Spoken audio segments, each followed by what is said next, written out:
Zee 24 तासनं उघडकीला आणलेल्या जमीन गैरव्यवहार प्रकरणात एक मोठी अपडेट येते। आरोपी शीतल तेजवानीचं बँक अकाउंट आता गोठवणार आहेत। आर्थिक गुन्हे शाखेकडून बँकेशी पत्रव्यवहार सुरू झालाय। शीतल तेजवानीनं जमीन घोटाळा प्रकरणामध्ये काही बँक व्यवहार केलेले होते। शीतल तेजवानीचं आता बँक अकाउंट सील करण्यात येणार आहे, सीज होणार आहे आणि आर्थिक गुन्हे शाखेकडून शीतल तेजवानीच्या लॉकअपचाही शोध सुरू आहे।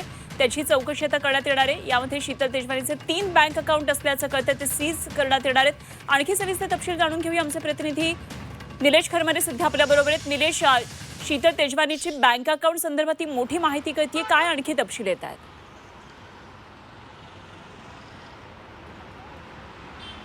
खरं तर शीतल तेजवानीची पोलीस कस्टडीमध्ये आता कसून चौकशी सुरू आहे आणि याच चौकशीचा भाग म्हणून आता आर्थिक गुन्हे शाखेने शीतल तेजवानीचे जे बँक डिटेल्स आहेत किंवा ते जे लॉकअप आहेत त्याची या ठिकाणी आता चौकशीला सुरुवात केलेली आहे।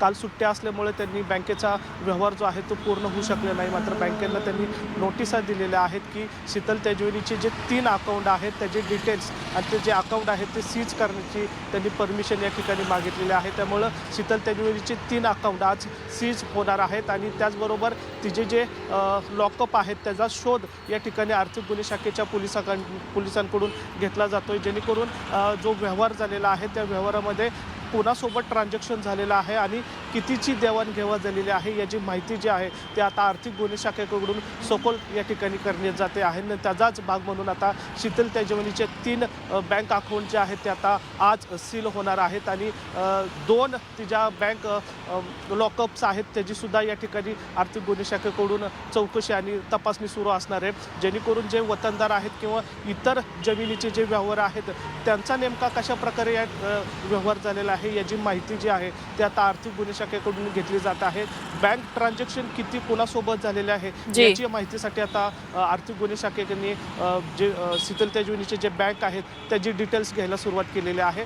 सर्वात महत्त्वाचं म्हणजे शीतल तेजवानीने आता इथून पुढचा जो व्यवहार आहे तो कसा होईल किंवा करता येणार नाही यासाठी आता शीतल तेजवानीचे 3 बँक अकाउंट जे आहेत ते आता या ठिकाणी सीज होणार आहेत। अनुपम, ठीक, निलेश धन्यवाद दिलेल्या या सगळ्या सविस्तर तपशिलांसाठी। वेळोवेळी आणखी ताज्या घडामोडी आपल्याकडून जाणून घेत राहू। पुण्यातून तुर्तास धन्यवाद दिलेल्या माहितीसाठी। निलेश खरमरे आमचे प्रतिनिधी आपल्याबरोबर होते।